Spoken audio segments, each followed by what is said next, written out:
Right, as I said last week, those nice people at the NEC in Birmingham offered me a press pass for the week to visit the 2019 motorcycle live event, which made me feel really important, like a proper journalist and everything. Now, I intend turning out at least 2 videos this week, more, shall we say, focused videos. Today, I'm just going to go through the show's highlights, or at least what I consider to be the show's highlights, bearing in mind my interests and the sort of focus of my channel. It was a really good turnout. All the big manufacturers were there, and a few not so big manufacturers. Some names from the past that I thought were dead and gone that seem to be re-emerging, which is nice, and it demonstrates to me that motorcycling is on the up, not the decline.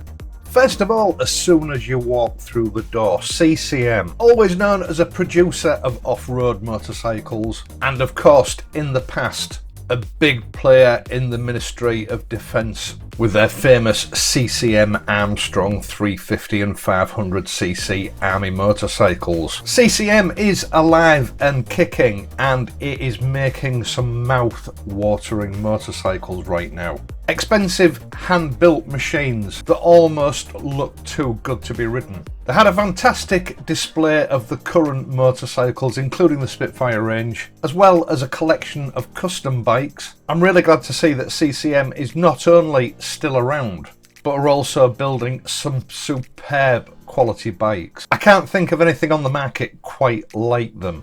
Benelli are back, although they're no longer Italian owned. Part now, I believe, of the KSR concern, an Austrian-Chinese venture. What appear to be some really high quality machines, a sort of scrambler or off-road styled road bikes, and the Imperial, which it does look nice, but there's something a bit sort of awkward about it. A 400cc single. A really good turnout by Knox Armoured Clothing. I think probably one of the most dominant clothing stands at the show, and certainly the busiest. A really well laid out boutique style stand with every example of their clothing line available to buy. If you're at the show this coming week, the Knox stand is a must. Moving back over to bikes, the Herald Motor Company. This is one of those brands that sort of sneaked up on us over the last 10 years. A British company that's been steadily importing small capacity Chinese bikes and then rebuilding them to a higher standard. Seem to be coming of age now with 400cc and now 500cc machines. A plethora of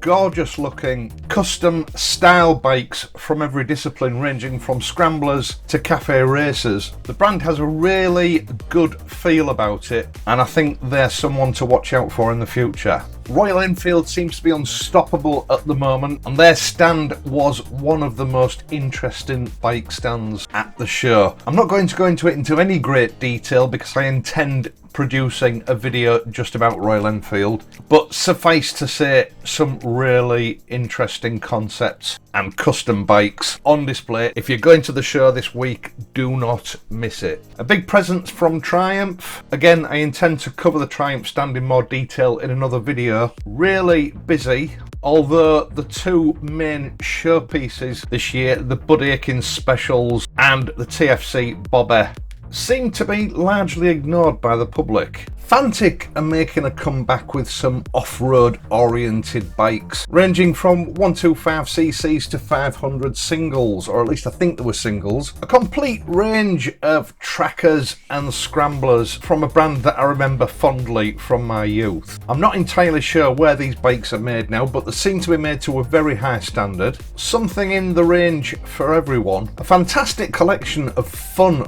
weekend bikes. And last but not least, the Harley Davidson Pan American. Apparently Harley Davidson do intend putting this into production for next year, and one thing that I will say is the pictures that I saw last week or week before left me very uninspired. If you get a chance, go and have a look at this bike because it looks far better in the flesh. I've always had an eye for adventure style or off-road style bikes, and I have to say, seeing this bike in person has impressed me. Harley Davidson's troubles have been very public over the last couple of years, and although I've never been a Harley Davidson devotee, I would hate to see the brand disappear. And it's got to be said, Looking at this bike in the flesh, it's got the makings of a winner, and I never thought I'd hear myself say that about a Harley Davidson. I think the biggest problem with this bike at the moment is the way Harley Davidson have displayed it. They've put it high up on a pedestal which isn't its best angle,